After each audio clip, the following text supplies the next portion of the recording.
Dubai smart invest Feroz பேசுறேன். Last week ஈதுக்கு முன்னாடி ஒரு நண்பர் ஒரு புதுசா என்ன காண்டாக்ட் பண்ணாரு. அவரோட ஜூம் மீட்டிங். ஒரு 11,000 ஈடி சம்பாதிக்கிறாங்க, 3 குழந்தைங்க, ஒய்ஃபோட துபாயில வாழ்றாரு. அவர்கிட்ட வந்து ஒரு டைரக்ஷன்ஸ்க்காக வந்தாங்க, எப்படி என்ன பண்ணலாம் அப்படிங்கும் போது, குழந்தைங்க தானே, 3 children, 3 சில்ட்ரனுக்கும் we have to do something அப்படிங்கும் போது அவர்கிட்ட கேட்டா வந்து, எவ்வளவு உங்களால சேவ் பண்ண முடியும் 11,000 ஏரியில? நான் 11,000 ஏரியில வந்து வீட்டு வாடகை, இந்த 2 குழந்தைங்க எஜுகேஷன் இருக்கு, அது இல்லாம வந்து இந்த செலவுகள் இருக்குல்ல, ஒரு அசால்ட்டா என்கிட்ட சொன்னாரு 4,000 to 5,000 ஏரினால பண்ண முடியும். எனக்கு ரொம்ப ஒரு சர்ப்ரைஸா வந்துச்சு. ஒன்றும் புரியல எனக்கு, என்னங்க சொல்றீங்க, 30 ரூபா சம்பாதிக்கிறவங்கள்ட்ட 5,000 ஏடி நிக்குமான்னு கேட்டா முடிப்பாங்க. நீங்க அதான் ஒரு வார்த்தை சொன்னார், சார் நான் வந்து நீங்க சம்பாதிக்கிறதுக்கு வந்திருக்கேன் சார், செலவு பண்றதுக்கு வரேன். நான் துபாயிலேருந்து இந்தியாலேருந்து துபாய்க்கு வந்து சம்பாதிக்கிறது, செலவு பண்றதுக்கு இல்ல. அது 2 விதமான மக்கள்கள் இருக்காங்க சார் இங்க. ஒண்ணு வந்து சம்பாதிக்கிறவங்க, இன்னொன்னு சம்பாதிச்சு நல்லபடியா நம்மளுடைய லெவலை, நம்ம இருக்கிற நிலைமையோட நல்ல நிலைமைக்கு போகணும்னு நினைக்கிறவங்க. இன்னொருத்தவங்க இருக்காங்க சார், சம்பாதிச்ச காசு அங்கேயே விட்டுட்டு வாங்க, அதாவது செலவு பண்ணணும் அப்படின்னாரு. அவரு ஒரு மோர் தென் ஒரு 15 இயர்ஸா இருக்காரு, 15 இயர்ஸா இருந்துட்டு இருக்கு. எனக்கு ரொம்ப ஒரு ஹாப்பியா இருந்தது கேட்கறது. என்னால 1 lakh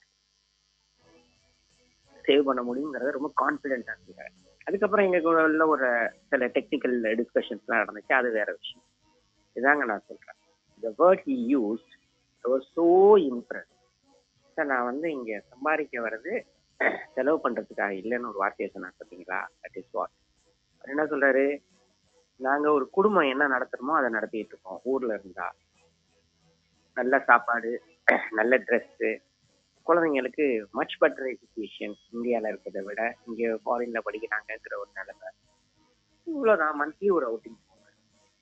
திஸ் இஸ் வாட். ஏதாவது மாஸ் கழிச்சுக்கோ, இது கழிச்சுக்கோ, அனாவசியமாலாம் செலவு பண்ண மாட்டேன். மேக்சிமம் வெளியில சாப்பிட்றதெல்லாம் தவிர்த்துப்போம்.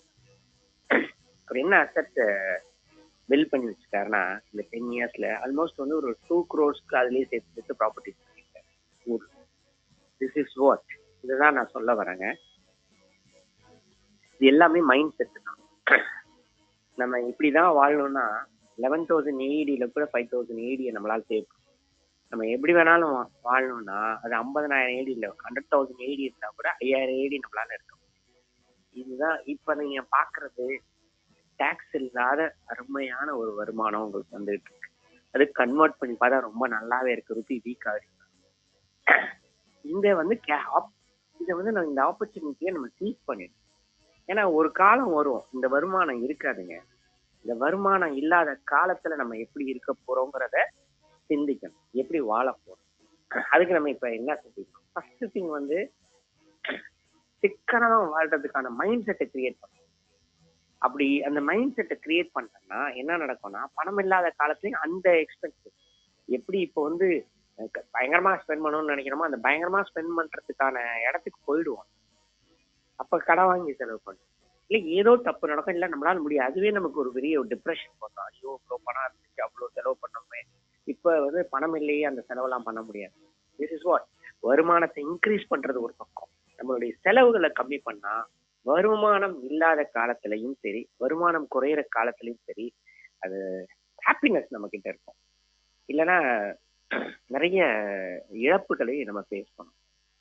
Thank you. Thank you, sir. Thank you so much.